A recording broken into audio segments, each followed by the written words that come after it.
കോഴിക്കോട് നാദാപുരത്ത് വീണ്ടും ജീവിച്ചിരിക്കുന്ന ആളുടെ വോട്ട് തള്ളാൻ ശ്രമം.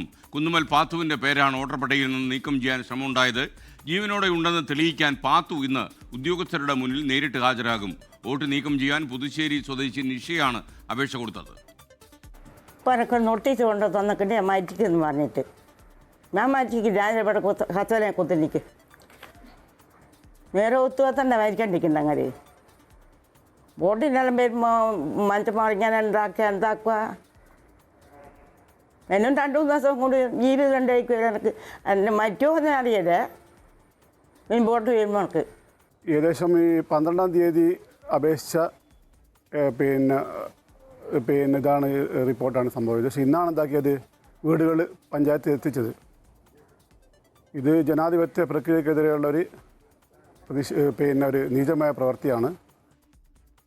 ഗോകുൽ കെ വേണുഗോപാൽ വിവരങ്ങളുമായി ചേരുകയാണ് മോർണിംഗ് ഷോയിൽ. ഗോകുൽ, മരിച്ചില്ല എന്ന് തെളിയിക്കാൻ വേണ്ടി ഉദ്യോഗസ്ഥരുടെ മുന്നിൽ നേരിട്ട് ഹാജരാകുന്നു.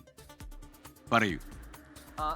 എസ് കെ, അത് തന്നെയാണ്. നാദാപുരം പഞ്ചായത്തിലെ 24-ാം വാർഡിലാണ് തട്ടാൻ കുന്നുമ്മൽ പാത്തു താമസിക്കുന്നത്. അവർ കഴിഞ്ഞ തെരഞ്ഞെടുപ്പുകളിലൊക്കെ വോട്ട് ചെയ്തിട്ടുള്ള ആളാണ് എന്ന പ്രതികരണം അവരുടേത് തന്നെയായിട്ട് വന്നിട്ടുമുണ്ട്. നേരത്തെ നാദാപുരം പഞ്ചായത്തിൽ ഇത്തരത്തിൽ ഒരു ആരോപണം ഉണ്ടായിരുന്നു. കല്ലുള്ളതിൽ കല്യാണി അവരുടെ വോട്ട് തള്ളാനും നേരത്തെ സമാനമായ രീതിയിലുള്ള ശ്രമം ഡിവൈഎഫ്ഐ പ്രവർത്തകരുടെ ഭാഗത്തുനിന്നുണ്ടായിരുന്നു. അവരും നേരിട്ട് ഹാജരാവേണ്ട ഒരു സാഹചര്യമാണ് ഉണ്ടായത്. ഇതിപ്പോൾ അടിക്കടിയായി ഇത്തരത്തിലുള്ള സംഭവങ്ങൾ അവിടെ നിന്ന് പുറത്തു വരികയാണ്.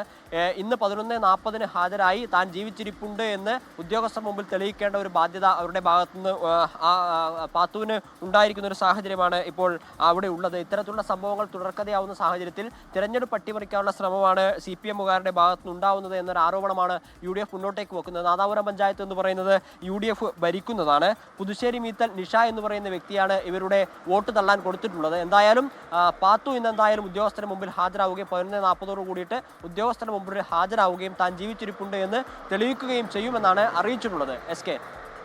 Okay, thank you. ലോകത്തെവിടെയായാലും ഏത് സമയത്തും 24 വാർത്തകളും ഓഗ്മെന്റഡ് റിയാലിറ്റി പാക്കേജുകളും എക്സ്പ്ലെയിനറുകളും വിശദമായി കാണാൻ ഞങ്ങളുടെ YouTube ചാനൽ നിങ്ങൾക്ക് സബ്സ്ക്രൈബ് ചെയ്യാം.